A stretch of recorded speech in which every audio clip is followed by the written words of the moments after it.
He was awesome. I was sitting in my wrestling school the other day, and somebody asked me about him as well. They said, "What was the one thing that he taught you more than anything, or one thing you really learned from him?" And yeah, you can't do Dusty without trying to get in the Dusty voice. And I said, "Seth, baby, just be yourself."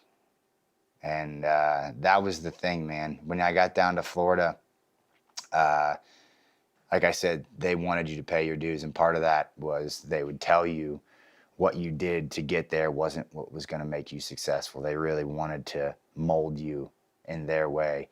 And Dusty, if you knew him, and if you watch anything about Dusty, you know that he never fit into any mold, and that's what made him special.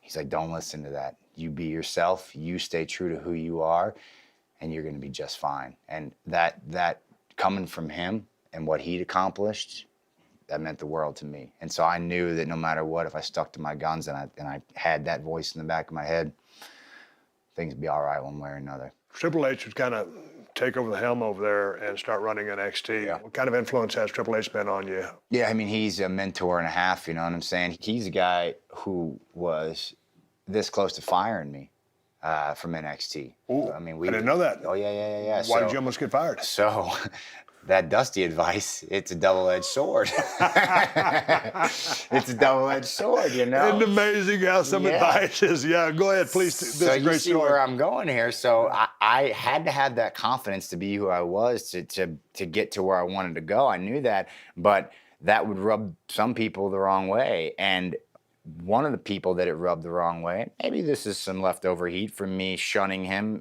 during the contract talks, was Terry Taylor. Terry Taylor ended up coming over from Impact to work with us here in developmental, and Terry and Hunter go back a long way, right? Yes. You know, Terry was A mentor yeah, to Triple. huge mentor to Hunter. And so Hunter brought him in, and he was meant to coach the kind of the elite class at FCW NXT when it had rebranded. And Terry and I just butted heads, man.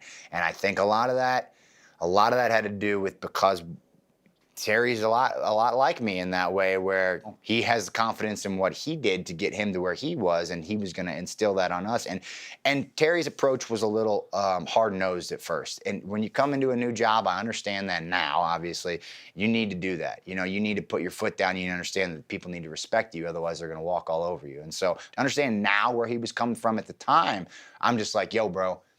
Don't get in my face. Don't try to tell me what I'm doing isn't right. And this is before the NXT championship. This is before all this.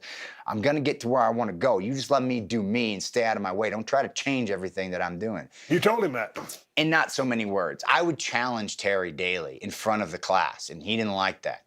I would, okay, but why? Why is that like that? Why do you think that? It doesn't have, what if it's, what, because I'm of the opinion that wrestling can, you know, it's an art form. There's lots of great things. Terry is very old school in the sense that he thinks a certain way works. And part of that ideology is sort of shunning what is up and coming instead of embracing it. Right. And I was always like, hey, you understand the business is changing.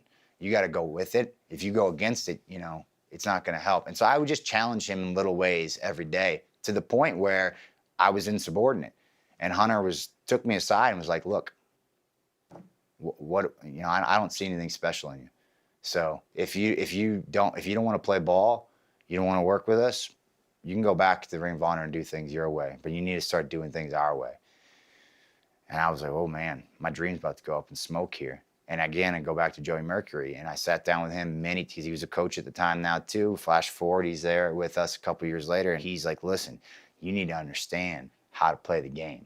It doesn't mean that you got to change who you are, but you got to play a role all the time. You're not just on when you want to be on. You got to be on all the time. So you got to find a way to give them what they want while teaching them how you do things. You know, there's a compromise, but you got to figure out how to do that. And so he sat me down and talked me through that whole process. And this was 3 months later. I'm sitting in a room with Hunter, and I'm saying, I want that NXT championship. I want to be the first one to hold that title. Put it on me.